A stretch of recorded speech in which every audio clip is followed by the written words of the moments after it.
welcome everyone to another Warriors, episode come of out Mental to Warrior play. Show. Warriors, come out and play. All my warriors make some noise. And all my Spartans, let me hear you. Shout out to all my macho men. All my nature boys out there. So welcome to another episode of the Mental Warrior Show, where it's our goal around here to create an army of millions and millions of mental warriors trying to make the world mentally tougher. Because when you win the war in your mind, you win the battle for your life. And we're all about self-improvement around here. So if you're watching on YouTube, if you're listening on podcast platforms, we appreciate you for tuning in. Make sure you tell a friend, tell a foe. Also, check us out on all social media platforms, Instagram, TikTok, Facebook. We're on all of them. Just search for the Mental Warrior Life. If you're on YouTube or podcast, check for the Mental Warrior Show. We post inspirational clips on our social media from other modern day warriors, other inspirational figures. So make sure you follow us on all social media platforms. So last week in the episode, I talked about how your thoughts control your life. And today we're going to talk about something that's just as important as your thoughts and something else that control our lives, which is our food. So today's episode is titled How the Food Controls the Mood, and how your food controls your mood. Because I don't think we really realize, say that 5 times fast. We don't realize how our foods affect us, both mentally, physically, spiritually, whatever it is. So that's why I felt it was important to cover this topic. Because I know for me, once I started eating a certain way and cutting certain things out, I felt a lot better mentally and physically.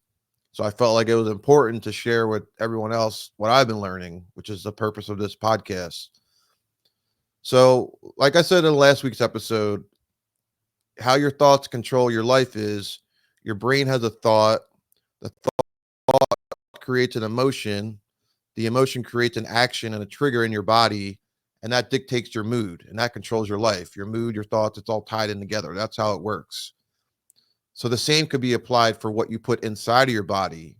So like whatever you eat is also going to create your thoughts and your mood and your emotions. So whether good or bad, if you eat something good or bad, it's going to trigger you the same way your thoughts and your emotions do. And the big reason why that is because your gut is your second brain. Google this, look this up. Don't take my word for it. They say that your gut is literally your second brain. So your brain, the top up here, everything starts at the top and trickles down. The brain is the CEO of your body, and your stomach are the workers and the people who are putting in the work and making sure everything's working out. And your stomach has a direct line to your brain. So your stomach has a digestive tract that goes up, and then direct line up to here. So the workers have a direct line to the CEO. So that's why if you eat something bad, something fake with chemicals in it, which is what we're going to get to in a minute, that's why you might feel anxious, sad, depressed. And if you eat healthy foods, that's why you feel energetic, you feel happy. That's why you feel foggy and messed up when you eat all that pizza, cheesesteaks, and soda. It's because it's your brain and your stomach are communicating with each other, and your stomach saying, hey, something's going on here. Code red, something's going on, boss. I don't know what's going on. And it's your body basically rejecting these fake foods that we're eating, because nowadays, everything's processed and nothing's real anymore. So that's certainly going to affect your mood, because your body digests the food, it absorbs what it needs, and then it defecates out, which is a great word, defecate. It defecates out all the excess stuff that it doesn't need. But then when you're eating these foreign chemicals, your body doesn't know what it is or what to do with it, and that's why we become fat. That's why we become bloated. That's why we feel how we feel, because we're putting stuff in our bodies that our bodies don't recognize or understand. And it's not necessarily all our faults because the food industry and the FDA and all the other people, they knowingly and purposefully are putting chemicals in our foods. They don't really care about us. We're the product to them. All they care about at the end of the day is profits. So they're purposely putting these chemicals in this food. So that it tastes better. So it's triggering to you. So you want more and more because food is super triggering, just like a drug. You can have, if you have addictive personality, you can have one cookie that'll trigger you to have 10 cookies. And that's because the food is designed that way and it's purposely designed that way. We give these companies our money and we trust them. And I don't know why we trust them. Why do we think they care about us? But we do. So we're giving them the money to poison us and keep us addicted. And everything's tied in together. So they have these chemicals, they put it in there, not only so that it'll taste good, but also so that it'll last longer. Because expiration dates are important things with food. The expiration date, the longer it lasts, the longer they have likely to sell it, the longer it could stay on the shelves, the longer it could stay in your house. They make the joke like a Twinkie could last an atomic bomb. Or have you seen videos of somebody leaving out McDonald's for a year and the food remains unchanged? It's so crazy. And this is the stuff that we eat and put inside our bodies. And some of it's our fault, but I think that we also can't really grasp how diabolic this thing is and what's going on, and how, a few years ago, a lot of the big tobacco companies have been buying up the food companies. And now the tobacco companies are putting all their resources into making the foods crappier, more addicting. They're amping up the marketing and they just keep pumping out all this crap that we eat, and it's affecting us and we don't even realize it. These corporations, they don't care about you. They just care about the bottom line. They just care about the profits, and they know exactly what they're doing and they don't care. Like I said, we're giving them our money so that they can poison us. They're essentially like our drug dealers. It's kind of funny when you look at it like that, but that's essentially what's going on. It's just that we trust the FDA, we trust Starbucks, we trust Chick-fil-A, and I'm not really sure why. I don't know if it's the logos. You go to Chick-fil-A and they say, "How can I serve you today?" They seem super nice and happy. I'll give them their credit. They never mess up my order like a lot of other places. But if you look into what they're actually serving us, it's not good. It's funny, and you could Google everything I'm going to tell you. A couple years ago, Subway, I think it was in Ireland, Subway is legally not even allowed to call their bread because it doesn't even meet the requirements to be considered real food. Chick-fil-A or McDonald's, the McNuggets, it has plastic in it. It has stuff in it that's in breast implants. It has silicone in it. It has, all these foods we're eating have like 50 ingredients in them. And a lot of the ingredients have like 10 to 12 syllables. It's all fake stuff that we're eating. Starbucks, they have all these fruit juices, right? And I'm a man, so I don't eat fruit juices. I don't drink fruit juices. If you do, I'm not judging you, but I don't drink that stuff. Now, don't get me wrong. I'm not perfect. I eat crap too, but the drinks, you would think that Starbucks is trustworthy. We should believe them. We should trust them. They have these fruit drinks. It's probably healthy for you. Probably has some fruit in it. You got to get your fruit in every day, right? Wrong. Nope. The fruit juice don't have any fruit in it. Zero fruits. Or I should say zero real fruits. It's all chemicals. It's all fake fruits. And you can look this up. I'm not making this up. Chick-fil-A, I just saw the other day, if you get a Chick-fil-A sandwich, which are banging, they're delicious. You would think that the Chick-fil-A sandwich would have, it has bread, chicken, the breading in the chicken. If you get a pickle, it has a pickle on it, right? So there's four main things there, right? Let's just say even each of those things have 3 ingredients in it. That's 12. You would think there'd be 12 ingredients in a chicken sandwich. How many ingredients do you think are in the chicken sandwich? It's about 55 ingredients between the bread, the chicken, and the pickles. This is all mainstream news that you can look up. So you can look this up for yourself if you don't believe me. So everything in it is fake. I remember last year there's a Simply Juice orange juice, right? It should be called Simply Not Juice because it's not orange juice. It found that it had high levels of acid and all this stuff in it, and it's barely even real. So we're eating and we're drinking all this Frankenstein food that's not even real. And it's taken a toll on us physically, mentally, spiritually. And this is exactly what they want. I saw a photo the other day of a beach in Atlantic City in like the 60s or 70s, and everyone was skinny. It was hard to find a fat person.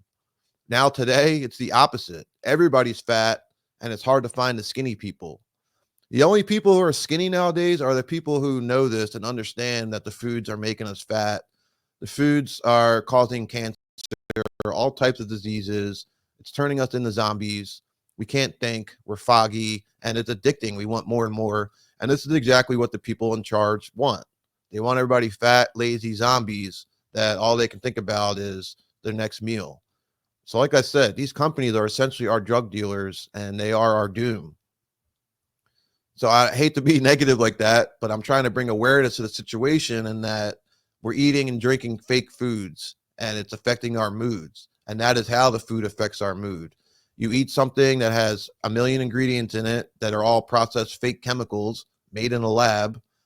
You eat it, you digest it, goes into your stomach, then your stomach communicates to your brain, hey, we just ate some Frankenstein food. I don't know what the hell this is. Something's going on. I'm not really feeling too good. And then your brain, I didn't even mention the physical stuff too. You get inflammation, your nose gets clogged, your bones could hurt, you get super dried out, you get constipated. I didn't even go into the physical side of all this bad stuff we're eating. I was just talking about the mental side because the physical side, the given, the mental side, I don't think we realize. But so you eat it, your brain, your second brain communicates to the first brain and says, hey, we just ate some silicone and we're not really feeling too good. I'm not really sure what's going on. And then you have the brain creates the negative thought from the negative food. The negative thought creates a negative emotion. That negative emotion creates a negative mood. And then you're constantly eating this crap. You're constantly in a bad mood. And we wonder why things are the way they are.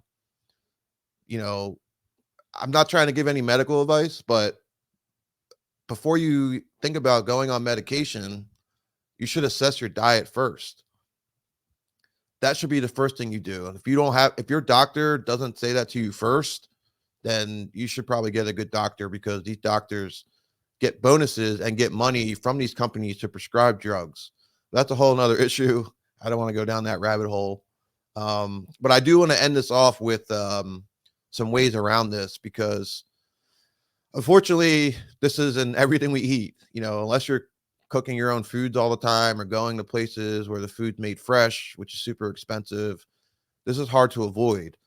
We're also social creatures. Like I like go to the movies. If I go to the movies, I'm getting popcorn. Genetically modified or not, I'm gonna get it. So there's something you just can't avoid. But you can minimize it. That's really the key here. Is try to minimize it as much as possible. Don't eat anything that's in a bag or in a box. Try to stick to what we really need is a little bit of carbs. And when I say carbs, I mean like rice, whole wheat bread, grains, things like that. You need a little bit of carbs, proteins, and vegetables. That is really what we should be eating. And that's what we should focus on. So I make a lot of protein shakes with vegetables and protein powder in it. Protein powder is also processed. So like I said, there's kind of no way of getting around this, avoiding it, but you can minimize it. So, try to eat meals that's a protein, a carb, and a vegetable. Try to make shakes. Protein bars too, they're processed. All those types of bars, anything that's low fat, no fat, zero sugar, it's all compensated for. So it might have zero sugar in it, but then they load it up with sodium. So there's really nowhere to go unless you just eat the blandest diet, which is not realistic. You're not going to do that. I try to be realistic. I'm not going to tell you to do something that I don't do. I don't eat a perfect bland diet, but I do try to minimize things. The other thing that I find helps a lot is fasting. It's really funny that the less I eat, the better I feel. And it sounds counterintuitive, but it's true. I've found that the more I eat, the worse I feel. The less I eat, the better I feel. And that's not medical advice. If you're diabetic, you have health problems, don't listen to me, but you should give it a try. I try not to eat from 7 p.m. till 11 or 12 p.m. the next day. I fast between 16, 20 hours. I've gone 30 hours, and it's worked for me. And so I recommend you give that a try too. So the one thing is, try to minimize the crap that you eat, try to minimize processed foods, try fasting. Fasting helps a lot. The other thing is, change how you shop. So supermarkets are designed in a certain way where all the crap's in the middle and all the natural stuff, the whole food stuff, is on the outer aisles. So try to stick to the outer aisles where there's the fruits and vegetables, Oh chicken. yeah. Um, deli meats aren't the best, but it's better than a lot of other stuff out there. And then the other side of the aisle, you have like the eggs, the milk, the dairy. Dairy you should try to stay away from too, but you definitely should be having eggs. Just try to challenge yourself not to have anything processed. Lean cuisines are not good for you. It's packed with all types of cancerous stuff, filled with sodium.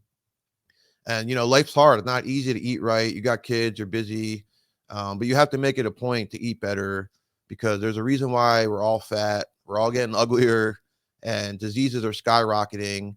And I think everyone's waking up, the tide's turning, they're realizing that a lot of it has to do with the foods, because nothing else makes sense. And more research is coming out that it is the foods. So lastly, the last thing is just be mindful of your eating. I find that I like to eat and play video games, or I like to eat and watch a movie. I'm not even paying attention to what I'm eating. I'm just eating to eat.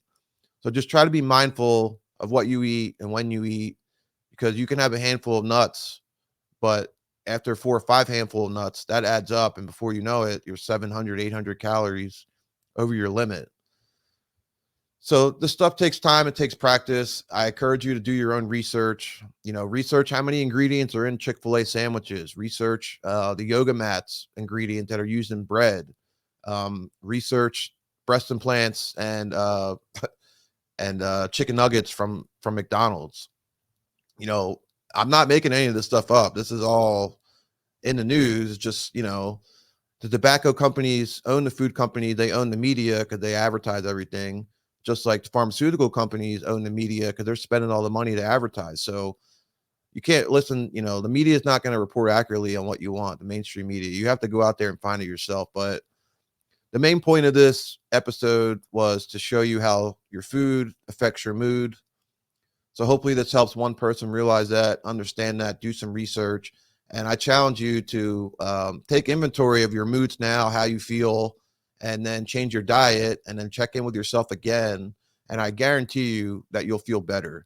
Not many things are guaranteed in life, but I guarantee you, if you stop eating so much processed food and fake foods, you'll feel better.